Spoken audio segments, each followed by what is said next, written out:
Welcome to the conference. Our subject in this presentation is what is pipeline resilience? And I'll go into the background behind that title in a few slides. Meanwhile, I've been asked to introduce myself. I've been in the water industry employed by American cast iron pipe, American ductile iron pipe, American spiral well pipe for my entire 38-year career. I have spoken and presented at a number of ASCE pipeline conferences, AWWA conferences, and NACE conferences. I serve on the AWWA A21 committee as vice chair. I'm also chairman of the Alabama Iron and Steel Council, a director and past chair of the State of Alabama Engineering Hall of Fame, and I'm a mechanical engineering alumnus from Auburn University, where I serve on our Alumni Engineering Council. I love the water industry, I love the pipe industry, and I have really grown fond of this ASCE Pipelines Conference, having first participated when it had about 200 attendees years ago and met in just a couple of rooms in a Chicago hotel, and now we have 1,000 attendees. It's been great to see this conference grow. So our subject is what is pipeline resilience, but let's start by defining resilience in general. If we don't understand resilience after the year that we're experiencing right now, perhaps we never will. Resilience is the ability to become strong, healthy, or successful again after something bad happens. And certainly we have plenty examples of that this year. There is emotional resilience with respect to mental health. There is financial resilience with respect to the economy. There is material resilience, which we will talk about later in this presentation with respect to how materials perform and stand up. We would all agree that this is a resilient structure. It's a Roman aqueduct across the Gaston River in southeast France, completed between 40 and 60 AD. It has withstood earthquakes, weather, and foot traffic for almost 20 full centuries now. But what is pipeline resilience? Well, we know this is not pipeline resilience.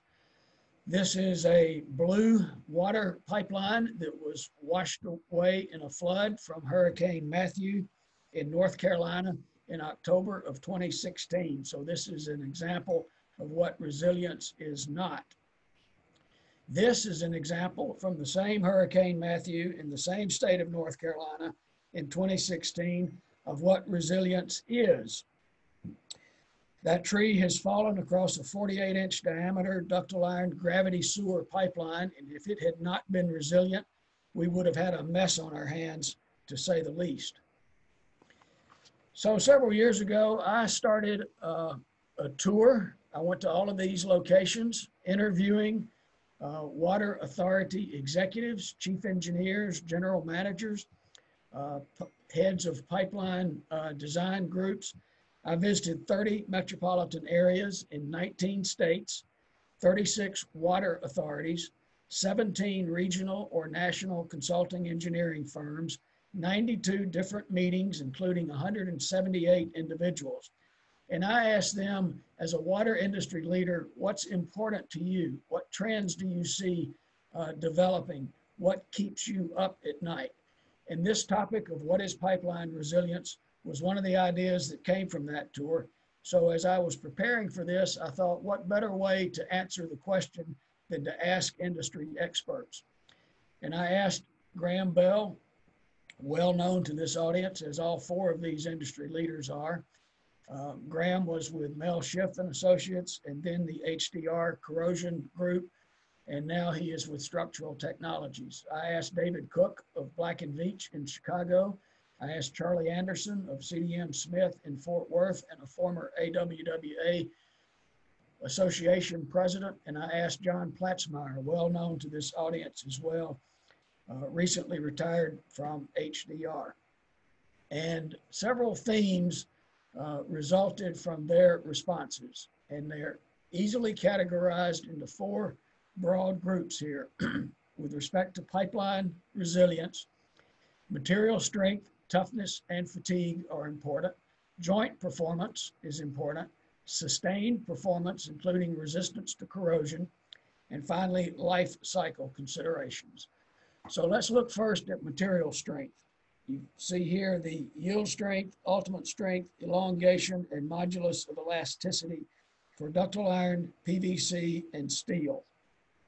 Similar properties for iron and steel, radically different properties for PVC with a lower yield strength, lower ultimate strength, but as a positive attribute, it does have tremendous elongation properties. So we are familiar with the stress strain curves, which will give us a read on toughness. Here on the left side, you will see below the yield point and to the left, a graphic representation of resilience. As long as we're moving below the yield point, up and down the stress strain curve, the material is completely resilient. When you get to the yield point, you'll be into plastic deformation and perhaps not as resilient, but you will be in the toughness zone. Toughness includes resilience plus the ability to absorb an impact. You'll see the PVC stress strain curve in blue, and the low flat stress strain curve indicates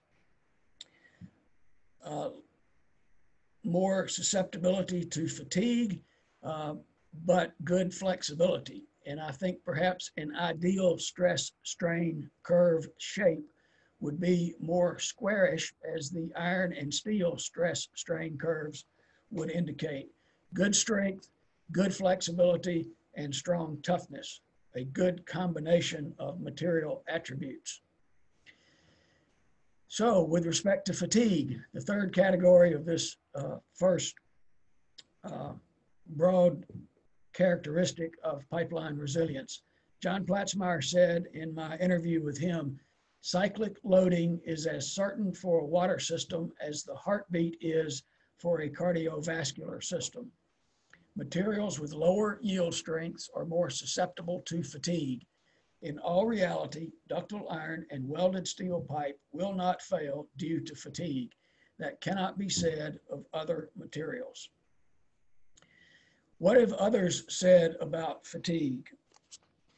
David McPherson, also well known to this audience as a frequent presenter at the ASCE Pipelines, says about fatigue, cyclic loading, fatigue, and resultant failure are more complicated than one may think. His warnings in general, and with respect to PVC in particular, are the subject of this AWWA journal article in 2018. Another category of pipeline performance, pipeline resilience, is joint performance. You see on the left an assembled ductile iron pipeline indicating substantial joint deflection capability plus end-wise separation resistance. And I know that because this line is about to be pulled into a horizontal directionally drilled bore path. And in order to do that, you've got to have tremendous end-wise capacity. And on the right, we have another negative example of joint performance, as the joints of that pipeline did not stay together when the backfill support was compromised. Another category of joint performance is shown here in this cross-sectional view of a ductile iron pipe joint, where this has tremendous end-wise strength as well as substantial joint flexibility. And this is the ultimate in joint performance. This joint can deflect 8 degrees. It has a longitudinal range of motion of 4.8 inches, and it has tremendous end-wise thrust restraint capacity, ranging from 100,000 pounds in the small diameters to 500,000 pounds in the larger diameters. This is a seismic joint with tremendous resilience and robustness. So another category of pipeline resilience is sustained performance, including resistance to corrosion. The two photographs on the left are from a NACE presentation that I am doing this summer, showing ductile iron pipe with zinc coating and asphaltic top coat that was buried in the Everglades. The polyethylene encasement used to protect it was intentionally damaged. You will see a square on the top of these three samples. That indicates a 1/4 inch diameter hole that was punched in the VBIO enhanced polyethylene encasement. You'll see 4 horizontal stripes, marks here, indicating 2 3-inch slits cut in the wrap. And at the bottom, you see the triangle indicating a 1-inch equilateral triangle that was cut in the wrap. And then in the centerpiece, you see a round circle. That indicates a fairly large area of 2 inches where the zinc coating and the asphaltic top coat were ground away to bare metal. Corrosion probes were attached. It was buried in the Everglades, the most corrosive environment in North America, and the corrosion rate over a sustained period of time was 0.15 mils per year, indicating a life expectancy through the thinnest wall ductile iron pipe of 1,666 years. So I would propose that that meets the sustained performance criteria. Another category is life cycle considerations. At this conference in 2016, the University of Michigan did a life cycle cost analysis presentation and created a computer program to compare and contrast different materials used to construct pipelines and calculate their total life cycle cost. So what have we learned today? We've learned that resilience in general is performing outside normal conditions, that pipeline resilience in particular includes material strength, toughness, and fatigue. It includes joint performance. It includes sustained performance, including resistance to corrosion. It includes life cycle considerations.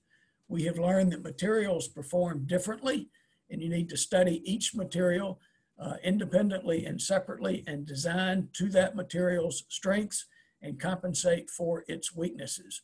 We've learned to be prepared for and expect the worst because it will happen.